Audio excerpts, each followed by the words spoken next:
Hi everyone, welcome to part 2 of the Chapter 4 study guide. So the Chapter 4 test will be tomorrow. My remote learners, please remember that you are expected to take your test tomorrow during your scheduled geometry period, as well as to log into my Google Meet. Great job with that so far. All right, so we want to use the diagram. What number does the hour hand point to when it is transformed into the following way? So for number 24, we are going to reflect we're going to have a reflection in the x-axis or over the x-axis. So if this is the hand that's going to be reflected, this is the x-axis, it would then be pointing to the 4. All right, next we're going to reflect this over the y-axis. So here's the y. Going to make a mirror image, and it would be pointing towards 10. Next, we are told to have it rotated 90 degrees clockwise. Well, if I look at my clock, I know that this clock is really in a shape, the circle. And I don't know if you know this or not, but a circle is made up of 360 degrees. So then we can figure out how many degrees each number is. So for example, from going to 12 to 1, how many degrees is that? Well, we know that an entire circle is 360 degrees. There are 12 numbers on a clock. If we divide this, we end up getting 30 degrees. So each number is, or each hour is a 30-degree rotation. So I should write that somewhere. I'll write it here. So each hour is a 30-degree rotation. All right, so if we're going 90 degrees clockwise, so we start at 2, clockwise is going down, so we're going to go over, that's 30, over again, that's 60, and over one more time, that is pointing towards number 5. And for my last problem, we are going to rotate 120 degrees counterclockwise. So here we go, we'll start at 2, so this is 30, 60, 90, 120, so that means it'd be pointing towards 10. There will be a question just like this on the test tomorrow. All right, next we're going to get into our favorite type of problems. We have a proof. I'm sorry it's a little bit blurry on here, but I can read it for you. So we want to write an argument for this proof. So we are given that the center of the circle, that is what this symbol means, so that the center of the circle is O. We are also told that AB is congruent to segment CB. We want to prove that these two triangles, triangle ABO, is congruent to triangle CBO. All right, so let's first talk about our given. And we are given that point O is the center of the circle, and I'm going to draw the circle with a dot in between, that way I know I'm not talking about letter O. And that was given. Well, what does that mean? Well, if O is the center, that means that this segment right here and this segment right here are the same length. So I'm going to mark this. Why? Well, this might be past information from you that if you have a segment from the center of a circle to the edge of the circle, that part is called the radii or radius. And if we have 2 radii, we know that they are the same length. So I'm going to mark that down. So OC is congruent to OA, Why? That's the definition of a radii.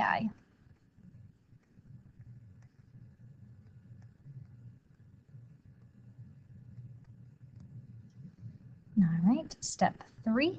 I'm going to write my other given, and I'm also given that AB is congruent to CB, and that was given. So I'm going to mark this with 2 tick marks. Now I need one more angle or side to be able to prove that these 2 triangles are congruent.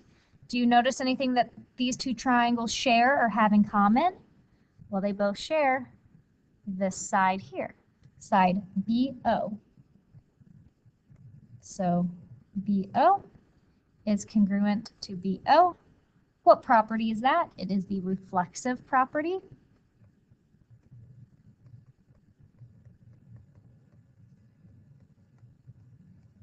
And finally, I just proved that these 2 triangles are congruent. So let me write that out, that triangle ABO is congruent to triangle CBO. Why? Well, by side, side, side. And I'm done. Here's another proof. Write an argument for this proof. We are given that angle X is congruent to angle C. We are also given that side XA is congruent to side CA. We want to prove that these 2 triangles are congruent, triangle XAY and triangle CAB.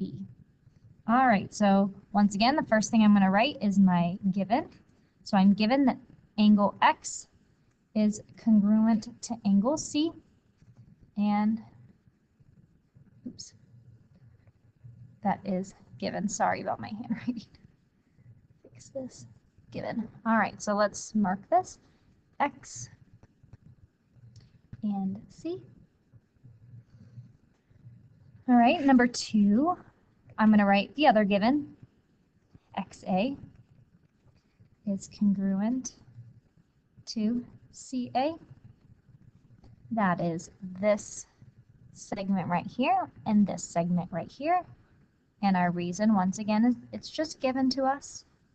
So now I need to look at my diagram and find one more thing about these 2 triangles, what they have in common, what they share.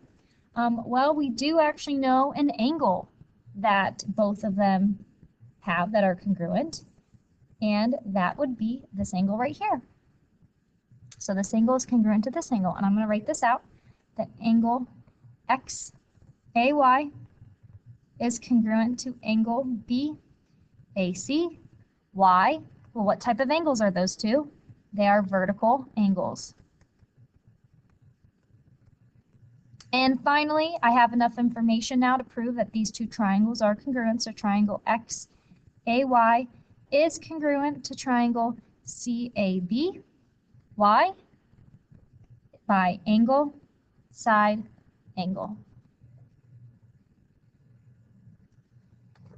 Here's another proof for us. So we want to write an argument for this proof.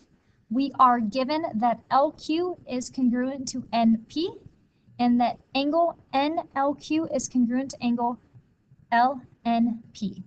All right, so first thing I want to write are my givens. So first, I'm given that LQ is congruent to NP.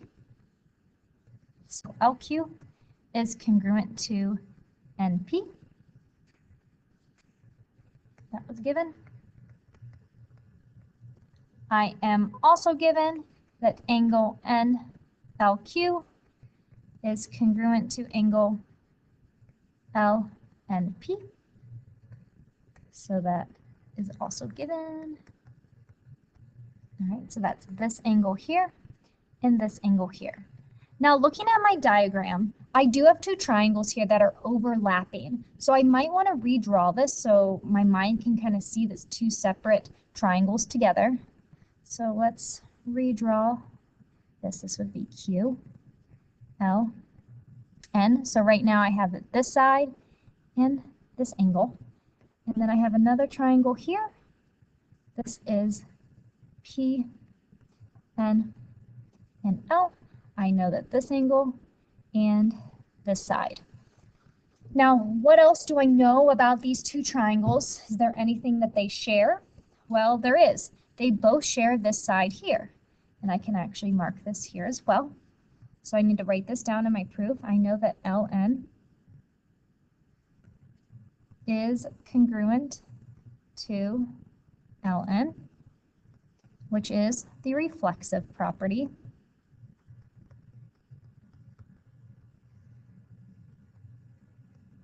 All right, so then finally I can say, well then, those two triangles, triangle QLN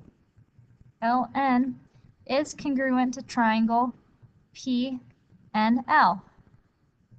Why are they congruent? Which postulate? It is side, angle, side. Well, wait. If I look at my proof, I wasn't trying to prove that those two triangles are congruent. I was trying to prove that side QN is congruent to side PL. Well, since I proved that those two triangles are congruent, I then know that those two sides are congruent. So that's going to be my last step. I can say, well, QN is congruent to LP. Why? Well, corresponding parts of congruent triangles are congruent. And our last proof for today, I'm sorry that that was a lot for you. Write an argument for this proof. We are given that FD bisects angle EDG and GD is congruent to ED. We want to prove angle E is congruent to angle G. All right, so first thing I want to do is write my given. So let's try that again. FD bisects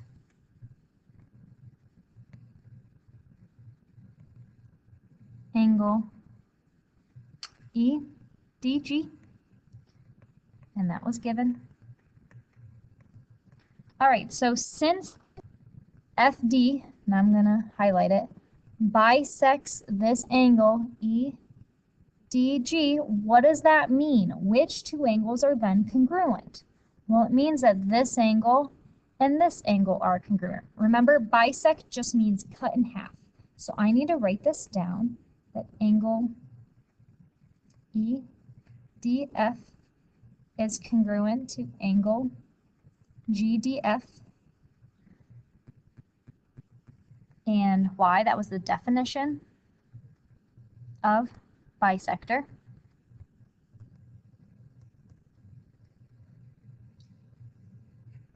So now, number 3, I am going to write down the other given, that GD is congruent to ED. And let's mark that. So GD is this side here, and ED is this side here. And my reason, once again, that was given. All right, so next, is there anything else I know that these two triangles have in common? Well, they share a side, and they share the side FD, so I need to write that in my proof. So FD is congruent to FD, which is the reflexive property.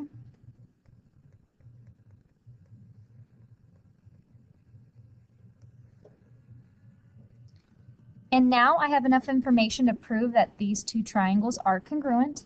So step 5 is to say, well, triangle DEF is congruent to triangle DGF. And my postulate that works here is side, angle, side. Now let's scroll up. Remember, we weren't trying to prove that these two triangles are congruent. I was trying to prove that those two angles are congruent, E and G. Well, knowing that those two triangles are congruent, that means that their parts are also congruent. So E has to be congruent to G, so let's write that. That angle E is congruent to angle G. And what's my reasoning? Well, corresponding parts of congruent triangles are congruent. All right, the next few problems here are just going to be review problems. So we've already done a few problems like this, but let's review this again. So we want to find the exterior angle FGH below. All right, well first I need to figure out what is this angle here. And we know that when we add up the interior angles of a triangle, it equals 180 degrees. Therefore, this has to equal 63. All right, well, now I can solve for this exterior angle. I'll call it x, because we know we have a linear pair.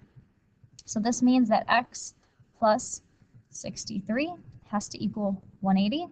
Subtract 63, that means that x is equal to 117. And I'm done. Let's scroll down. Refer to triangle LMN below, and we're going to find two things here. Let's expand this. We're going to find two things here. A, we want to find the measure of angle M, and we want to find the measure of angle N. All right, well, the first thing, I know I have this angle is an equation, this angle here is an equation, but I don't have anything for this angle here. Well, if this exterior angle is 77, I can then find this measure. So if this is 77, I can then find this measure because that's a linear pair. So that means that this has to be 103 degrees. So now that I have all the interior angles, I can figure out what the value of x is, because these three angles added up equals 180 degrees. So let's write that out. So 103 plus 82 minus 2x plus 80 minus 3x is equal to 180. Let's combine our like terms. So 103 plus 82 plus 80, that gives me 265. I then have negative 2x minus 3x, that is a negative 5x, is equal to 180.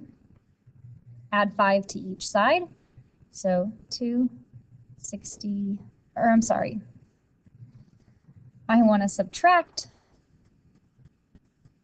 265 from each side. Scroll back down.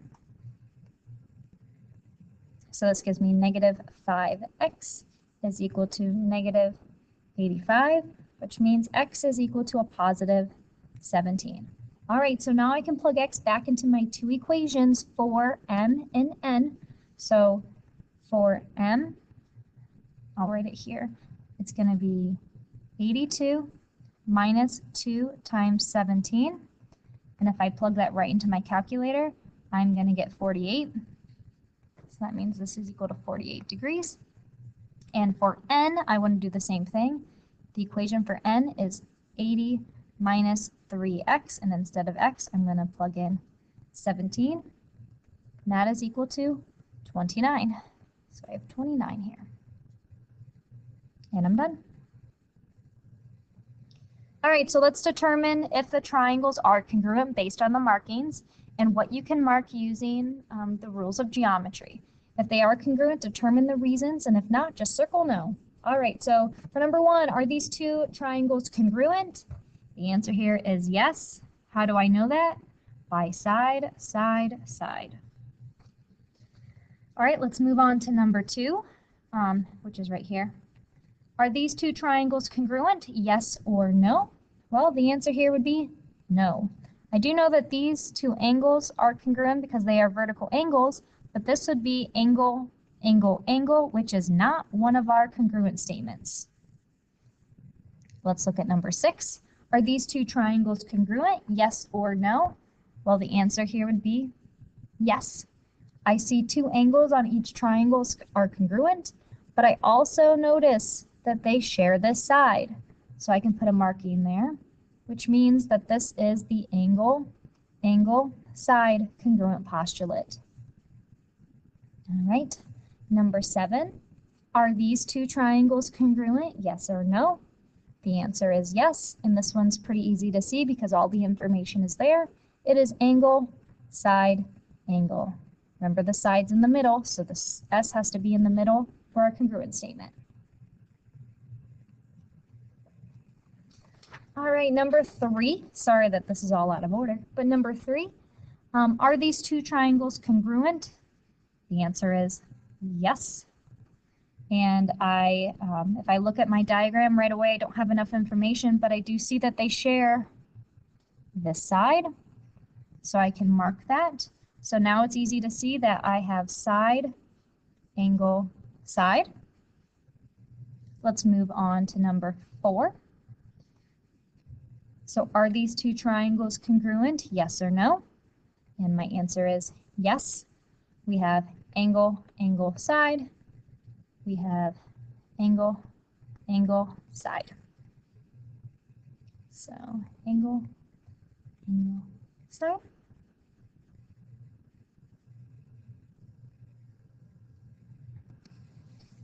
Number 5 here, are these two triangles congruent? Yes or no? The answer here is actually no.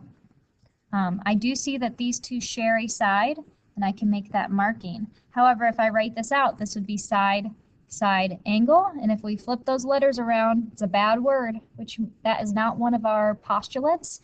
So for 5, there's not enough information. All right, number 8. Is this enough information to prove these two triangles are congruent? This is yes.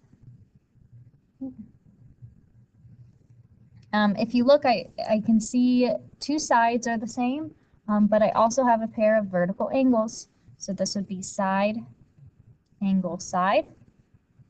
For number 9, is this enough information? Yes, it is. And this would be angle, side, angle. And finally, number 10, is this enough information? This would be yes. I have a pair of vertical angles here, and so this would be angle, angle, side.